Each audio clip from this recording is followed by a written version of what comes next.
Арабияның шөлдерінде жергілікті тұрғындар осы бір кесірткені аулайды. Бұл кесірткелер өз ініне тығылса да, аңшылар оларды ол жерден оңай алып кетеді.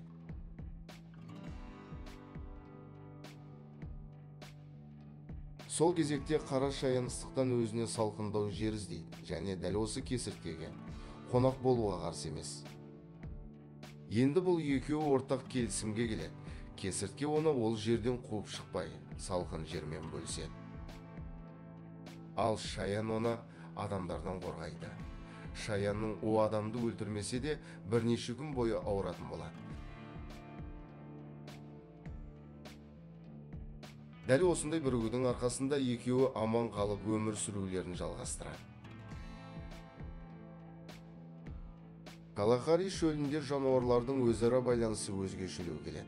Нақтырақ айтқанда, мұна дронго құсы барып тұрған алаяқ. Бұл жерде қыстың уақытында температураның түсіп кету салдарынан тіпті күндізгі уақытта жәндіктер ұшпайды. Ал дронго құсы қоректену қажет және бұл мәселені ол құлықпен шешеді. Бүгін оның арбауына сурикаттар отбасы түседі. Ол алдымен сурикаттардың сеніміне кіреді, яғни аспанда бүркіттің жақындағанын оларға арнайы дыбыс арқылы ескертеді. Оны естіген сурикаттар дереу өз індеріне қаша жөнеледі.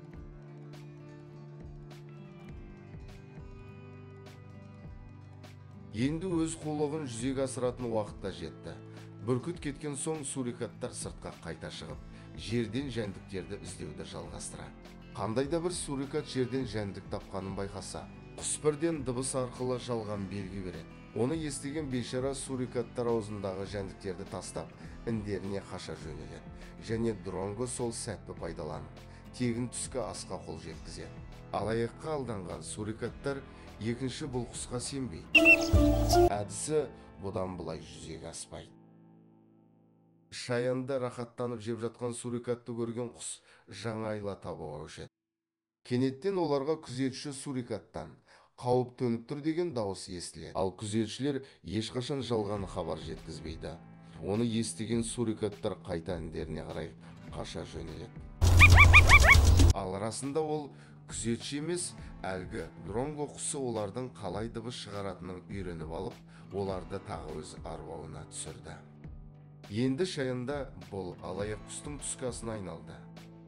Жануарлардың бұндай әрекеттері сізді таңқалдыратыны анық. Мына кішкентай құстың ұя салу әдісі өте қызықты.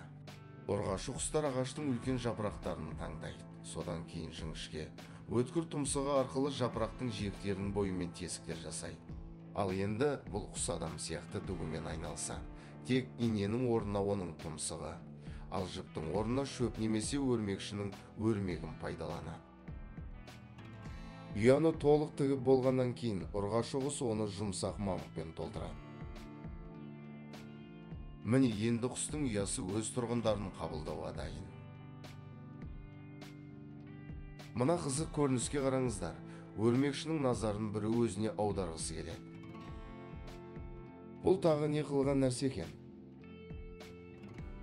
Анықтап қарайтын болсақ, бұл аталық өрмекші үлпілдеген аяғымен ұрғашы өрмекшіні тексеруде. Бұлай тексерудің мақсаты ұрғашы өрмекші аталыққа қарағанда үлкен болып келеді және оны жеп қоюы әбден мүмкін. Сондықтан ол ұрғашының оған деген көз қарасы дұрыс екеніне көз жеткізу үшін осындай әрекетке барады. Бұл ұрғашы өрмекші тексерістен өте алмады, өйткені ол оған шабуыл жасамақ болды.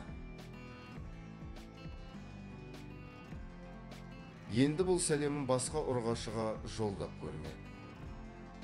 Және бұл ұрғашы оған қарсылық білдірмей, өз жайында қозғалыссыз тұр, оның сәлемін қабыл алды. Дәл осындай әдіспен ол өзін аман сақтап, өзіне лайықты жұбын табады. Шөл далаға қайта аттанамыз. Бұл жақтың құмдары өте ыстық болып келеді, бірақ оған қарамастан жергілікті тіршілік иелері ол жерде тіршілік етулерін жалғастыруда. Мысалы мына кесіртке аяқтарын кезекпен көтеруде, және олай жасауының себебін анықтап көрейік.